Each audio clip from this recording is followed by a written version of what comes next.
Fala galera, sejam muito bem-vindos a mais um Clube da Bilheteria. Como de costume no domingo eu vou falar a respeito das principais marcas batidas e do top 5 do final de semana, focando principalmente na estreia do filme Guerra Civil da A24. Então, vamos lá!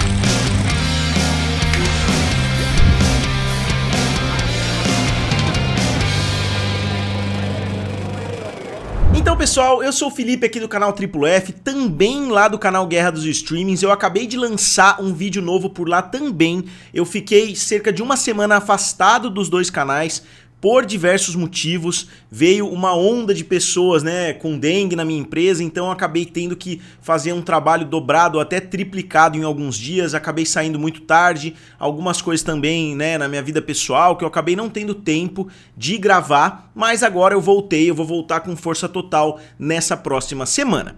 Então vamos falar a respeito do lançamento do filme Guerra Civil, que é um lançamento da A24. Os lançamentos da A24 são um pouco difíceis, de serem comparados uns aos outros, justamente porque muitos dos filmes da A24 têm lançamentos pequenos, em poucas salas, ou até lançamentos em 2 ou 3 salas. Então é muito difícil a gente comparar com outros filmes, mas esse filme Guerra Civil teve uma abertura muito positiva. O filme abriu com 25,7 milhões de dólares. Ele foi o filme mais caro da A24. Em vários lugares eles estão falando num orçamento de 50 milhões, só que em vários outros lugares a gente consegue encontrar um orçamento de 75 milhões. Então eu tô sendo otimista, eu coloquei aqui 50 milhões porque diversas fontes falam esse número, mas o filme claramente teve um investimento alto em termos de marketing, ainda mais comparado com outros filmes da A24, que é uma empresa de muito destaque, é uma empresa que está investindo bastante, é uma empresa que vai contra muitas das reclamações que as pessoas têm a respeito do cinema hoje, que só se faz sequência, que só se faz filme de super-herói, que só se faz coisas em universos compartilhados. A A24 está aí para provar que ainda tem muita coisa boa para ser lançada todo ano. O filme abriu, como eu disse, com 25,7 milhões de dólares, com um orçamento de 50 milhões, ele ainda não teve um lançamento global, então ainda é difícil da gente saber aonde esse filme pode chegar. O filme foi bem aceito pela crítica, mas está dividindo o público como já era de se esperar, considerando a temática do filme, que envolve uma guerra civil nos Estados Unidos.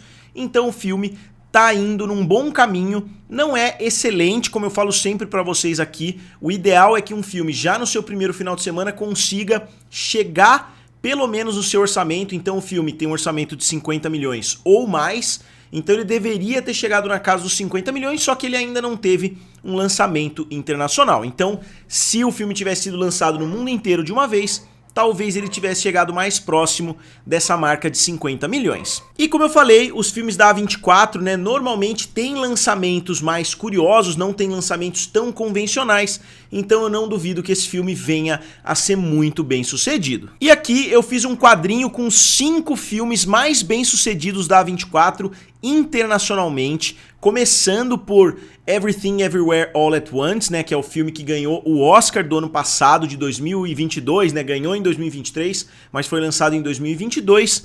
O filme fez 143 milhões de dólares, com um orçamento de 25 milhões de dólares, então um orçamento bem enxuto para um filme que tem efeitos especiais, para um filme que é bastante grandioso em termos de escopo. Então a gente vê que a A24 sabe trabalhar muito bem, assim como a Blumhouse, a A24 sabe trabalhar muito bem esses orçamentos mais enxutos. Depois de Tudo em Todo Lugar ao Mesmo Tempo, veio o filme Fale Comigo, que é do RackaRacka, que são 2 irmãos que eu acompanhava, eles eram youtubers, eu acompanhava eles há muito tempo, e então é muito legal a gente ver, 2 caras que faziam vídeos bobos ali no YouTube, migrando para fazer uma produção cinematográfica que foi muito bem sucedida para uma empresa criativa como a A24. O filme fez 92 milhões de dólares e custou somente 4,5, então o filme fez cerca de 20 vezes o seu orçamento. Depois o filme Hereditário fez 82 milhões, com um orçamento de 10 milhões, então já teve um orçamento um pouco mais acentuado em 2018.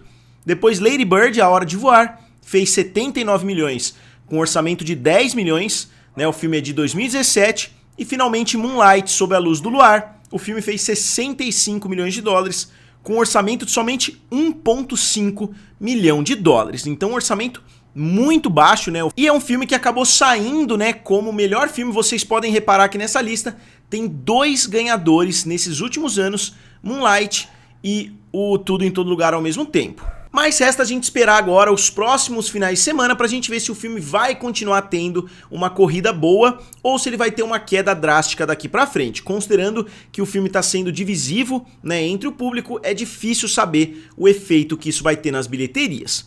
Na segunda posição ficou o filme Godzilla vs Kong, O Novo Império, que teve uma queda de 50%, então não foi uma queda tão acentuada assim. O filme fez mais 15,4 milhões de dólares e chegou a um total de 436 milhões. Então esse filme deve chegar à marca dos 500 milhões mundialmente, que pode não parecer, né, uma marca tão boa assim, só que a gente tem que lembrar que esse filme conseguiu ser o mais barato da franquia até o momento, então eles conseguiram dar uma enxugada no orçamento. Essa é uma realidade que a gente está vendo cada vez com mais frequência, inclusive 2 filmes do top 5 conseguiram trabalhar muito bem o orçamento. Eu acho que vai virar uma tendência cada vez maior. A gente já está vendo até séries da Marvel lançadas no Disney Plus com um orçamento bem mais enxuto, né? A série Echo, eu não me lembro exatamente o orçamento, mas ela teve um orçamento, tipo assim, 70% menor do que outras séries da Marvel que estavam sendo lançadas no Disney Plus. Então acho que a tendência do mercado é perceber, né, que os orçamentos estavam explodindo, estavam saindo completamente da realidade e agora eles estão trabalhando com parâmetros um pouco melhores. E aqui eu tô fazendo o acompanhamento semanal do filme do Godzilla vs Kong. Abriu com 194, aí cresceu 164, foi para 361 milhões e agora foi para 436 milhões de dólares, um aumento de 75 milhões, não 75 milhões no final de semana, mas 75 milhões de domingo a domingo. Então nesse período de uma semana o filme fez mais 75 milhões. No final de semana que vem deve chegar em torno de 460, 470 milhões, e chegar finalmente na faixa dos 500 milhões de dólares. E aqui o comparativo de todos os filmes do Monstruverso, né, começando lá atrás com o filme do Godzilla de 2014, né, o filme abriu com 93 e fez 524 milhões, Ilha da Caveira abriu com 61 e fez 568 milhões, depois Godzilla Rei dos Monstros com 387, Godzilla vs Kong com 470 e agora o Novo Império com 436. É até bizarro, né, a gente falar que a Ilha da Caveira é o melhor filme, né, em termos de bilheteria. Não o melhor, né, porque o orçamento do filme foi mais alto, mas é o filme, né, com o maior volume de bilheteria. Eu diria que se você perguntar, né, para pessoas que só assistiram os filmes, Ilha da Caveira estaria longe de ser o maior, só que as circunstâncias tornaram o filme o maior. Com certeza, o primeiro Godzilla vs Kong teria sido um fenômeno muito maior se não tivesse sido lançado em um momento de pandemia. Eu imagino que o potencial desse filme fosse, né, na casa de 800, 900 milhões de dólares se a gente não tivesse naquele momento totalmente diferente. Na terceira posição ficou um filme que já pode ser considerado um fracasso a essa altura, pelo menos na minha opinião, né? Ele vai dar uma gelada aí na franquia, porque o filme Ghostbusters Apocalipse do Gelo, né, Os Caça-Fantasmas, que é o segundo filme dessa nova linha do tempo, não é exatamente uma nova linha do tempo, porque tá trazendo os personagens de volta, seria basicamente o quarto Caça-Fantasmas, né, daquela que começou lá com Bill Murray em 1982, e o filme teve uma queda pequena de 42%, trazendo mais 5,8 milhões de dólares, só que o filme chega a somente 159 milhões, né? Ele pode até chegar à marca de 200, só que o filme teve um orçamento de 100 milhões e com certeza eles investiram bastante em marketing, com certeza não foi um filme tão barato assim. Eu imagino que ele tenha que fazer pelo menos uns 300 milhões para se pagar e para começar a dar lucro, o que tá longe de acontecer. Mais um fracasso aí para a Sony. E Os Caça-Fantasmas é uma daquelas franquias que eu nunca entendi muito o sucesso. Eu até gosto do primeiro filme somente, né, que é o filme com o Bill Murray, com o Dan Aykroyd, etc. É um filme engraçado, mas existe uma fandom muito forte nos Estados Unidos, né, em torno desses filmes, né, principalmente dos dois primeiros, obviamente. Eles tentaram, né, fazer aquele efeito Star Wars, trazendo a franquia de volta, trazendo os personagens antigos de volta. Não funcionou tão bem, né, porque o filme anterior fez somente 204 milhões de dólares. Esse filme agora tá tendo dificuldade para bater 150 milhões. Então vocês veem que a franquia tem potencial muito pequeno, ou eles teriam que estar fazendo esses filmes por 30, 40 milhões de dólares, ou esses filmes têm que parar de acontecer, porque já é o terceiro filme na sequência que, digamos assim, não se paga, né, de uma forma positiva. O filme anterior, né, fez 204, o outro filme que foi com elenco de mulheres fez 229 e agora o Apocalipse do Gelo fez 159. Então, né, eu acho que a franquia tem que ficar no gelo aí pelo menos por mais alguns anos até eles decidirem o que fazer. Talvez um reboot, né, completo seja a melhor opção a essa altura. Eu acredito que eles estão forçando muito goela abaixo, né, essa situação de trazer todo mundo de volta, trazer todos os aspectos do filme anterior de volta, né, meio que um fanservice forçado, né, muitas pessoas falam isso em Star Trek, em Star Wars, mas poucas pessoas estão falando disso em Ghostbusters. Eu acho que eles estão forçando demais esses fanservices. Na quarta posição, um filme que eu falei que teria pernas muito longas, mesmo que ele não tenha sido o queridinho do público, né, que as pessoas não tenham gostado tanto assim. O filme Kung Fu Panda 4 teve uma queda de 29% e fez mais 5,5 milhões, chegando a 452 milhões de dólares.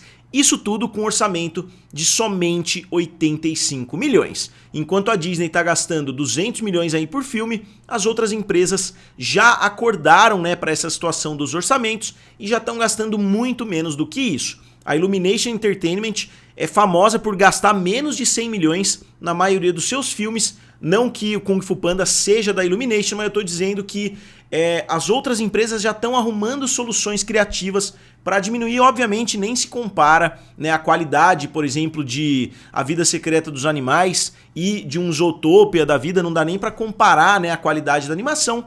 Mas eu acho que a Disney ela tem que dar uma enxugada nos orçamentos, enquanto as outras já fizeram a lição de casa. Mesmo que o roteiro do Kung Fu Panda 4 esteja sendo criticado aí por muita gente, eles conseguiram melhorar o orçamento do filme. E por que eu falo isso? Porque se vocês olharem esse painel aqui que eu fiz, o primeiro filme custou 130, o segundo 150, o terceiro 145 e o último 85 milhões. Se a gente pegar que o primeiro, em 2008, custou 130, esse filme, se a gente ajustar pela inflação, deveria estar custando cerca de 220, 250 milhões de dólares, né? A inflação que eu digo de Hollywood, né? O aumento do preço dos filmes aí desde 2008 até agora, com certeza o filme estaria com orçamento lá em cima. Na verdade, aconteceu o contrário, ele está com um orçamento bem baixo de 85 milhões. O filme já é um grande sucesso. Eu não sei se eles vão fazer mais filmes, né, se eles planejam continuar com essa franquia, mas animações são filmes que dificilmente saturam. A gente vê por Toy Story, o Toy Story 4, muitas pessoas já reclamaram, pô, pra que Toy Story 4? E o filme acabou batendo a marca de $1 bilhão. A mesma coisa vale para muitas outras franquias. As pessoas reclamam, né, que anunciaram Toy Story 5, só que a gente já tá vendo quantos filmes aí dos Minions ou do Meu Malvado Favorito, num espaço de tempo muito menor. Aqui outro exemplo, né, Kung Fu Panda já lançou 4 filmes, também num espaço de tempo muito menor. O filme do Shrek, né, A Era do Gelo, lançou vários filmes também num espaço de tempo muito menor do que Toy Story lançou 4 filmes. E fechando o top 5 ficou o filme Duna Parte 2. É um filme sensacional, o filme tá atraindo bastante o público, ele estava na 6ª posição, voltou para a 5ª posição, caindo somente 24%. O filme já estreou em vídeo on demand, então você já pode alugar para assistir na sua casa, né? Então o filme continua tendo uma performance muito boa. Eu acredito que sem esses aluguéis on demand, o filme já teria potencial para estar na casa dos 700 milhões. Mas é uma decisão, né, que eles podem estar ganhando também muito dinheiro alugando os filmes, e aí eles não tem nem que dividir,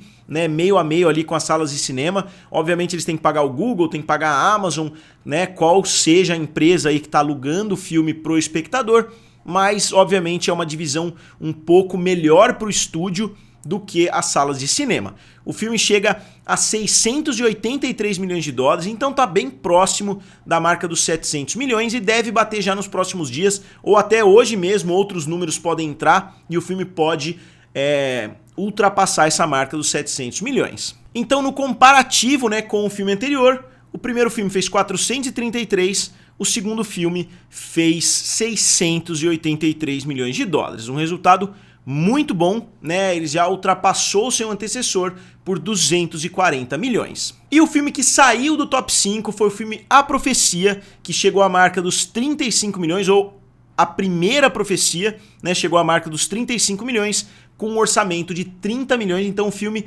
não está sendo bem sucedido, ele já saiu do top 5, então eu imagino que ele não vai ser lucrativo para a Disney, né? Mais um lançamento que custou caro, né? Pode parecer que não, porque eu tô falando aqui em orçamentos de 170, 190 milhões, mas um filme de terror custar 30 milhões é sim um orçamento bastante acentuado. E uma salva de palmas, né, finalmente pro filme Madame Teia, que bateu a marca dos 100 milhões de dólares mundialmente, uma marca que a maioria dos filmes de super-herói conseguia fazer já no seu primeiro ou segundo dia. O filme levou aí sei lá quantos meses para conseguir, tá com 100,2 milhões de dólares. E eu tô acompanhando essa jornada, né? O filme não correu para a linha de chegada, ele se arrastou, porque de 99 para 100 levou pelo menos um mês aí, né, pro filme conseguir bater essa marca. E como sempre, para fechar o vídeo, eu queria trazer para vocês o top 5 do mercado norte-americano, começando, obviamente, pelo filme Duna, que está com 272 milhões de dólares, Kung Fu Panda com 173, Godzilla vs Kong com 157, Ghostbusters com 96 e o filme do Bob Marley também com 96. E internacionalmente, o filme do Kung Fu Panda ainda não conseguiu ultrapassar os filmes chineses, então a gente tem Duna, né, próximo da marca dos 700 milhões, o filme YOLO com 480, Pegasus 2, 469, Kung Fu Panda 452 e Godzilla vs Kong com 436 milhões de dólares. Então, pessoal, é isso. Esses foram os números do final de semana. O que vocês acharam, né, da estreia do filme Guerra Civil? O que vocês acharam, né, dos maiores filmes aí da A24? E o que vocês esperam desse filme nas próximas semanas? Também de Godzilla vs Kong e também do filme Duna, que já deve estar saindo, né? Eu acho que no final de semana que vem não deve continuar no top 5, mas com certeza vai bater a marca dos 700 milhões de dólares. Um resultado muito surpreendente, considerando que o primeiro filme, né, foi visto como uma espécie de fracasso naquele momento de pandemia, mesmo que naquele momento ele tenha sido uma das maiores bilheterias. Então, como sempre, eu gostaria de saber a opinião de vocês. Digam aqui nos comentários, curtam o vídeo e se inscrevam no canal. Valeu e nos vemos em breve.